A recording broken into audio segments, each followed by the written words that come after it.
পুরনো ট্রামেদের সারি, ফুটপাত ঘেঁষা বেলুন গাড়ি, সুতো বাঁধা যত লাল আর সাদা, ওরাই আমার থতমত এই শহরে।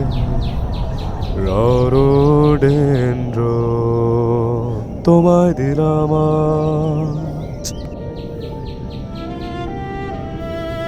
জাদুকর দেখি গানও গাইতে পারে।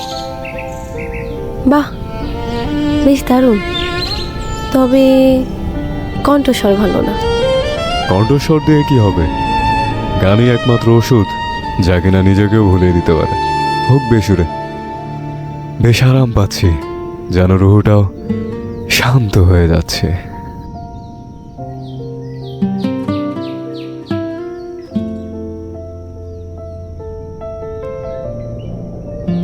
জানেন, সে মানুষটা আমার কাছে ক্ষমা চেয়েছে। আমি তার চোখে আমার জন্য কান্না দেখেছি, আর আমার রুহু তাকে ক্ষমা করে দিয়েছে।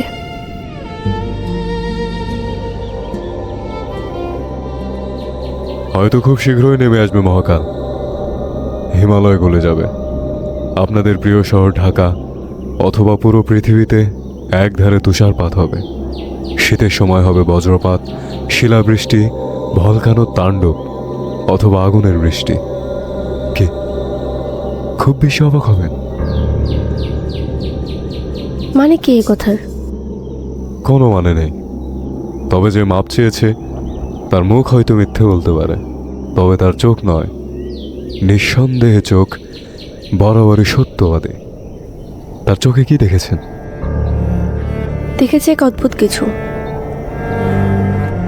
সেখানে অবশ্যই জড়িয়ে ছিল স্বার্থপরতা। তা শুধু নিজের জন্য নয়, সে আমারও স্বার্থ দেখেছিল।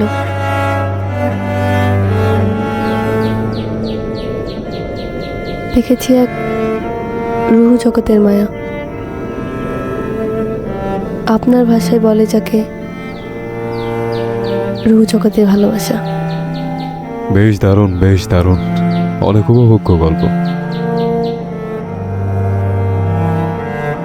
আপনি প্রথম যেদিন পাখিটি আকাশে উড়িয়ে দিলেন, আমি পাখিটির মাঝে নিজেকে দেখতে পেয়েছিলাম।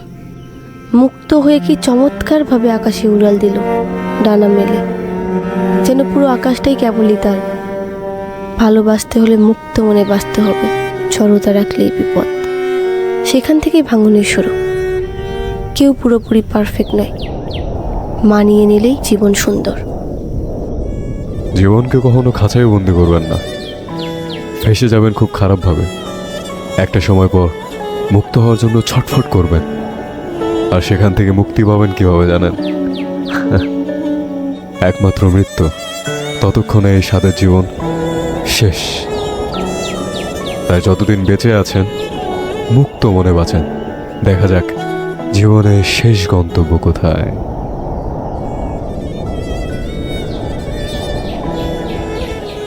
তবে চলেন উড়াল দেওয়া যাক নরকের নগরের উদ্দেশ্যে। জীবন যে ওখানেই মানানসই।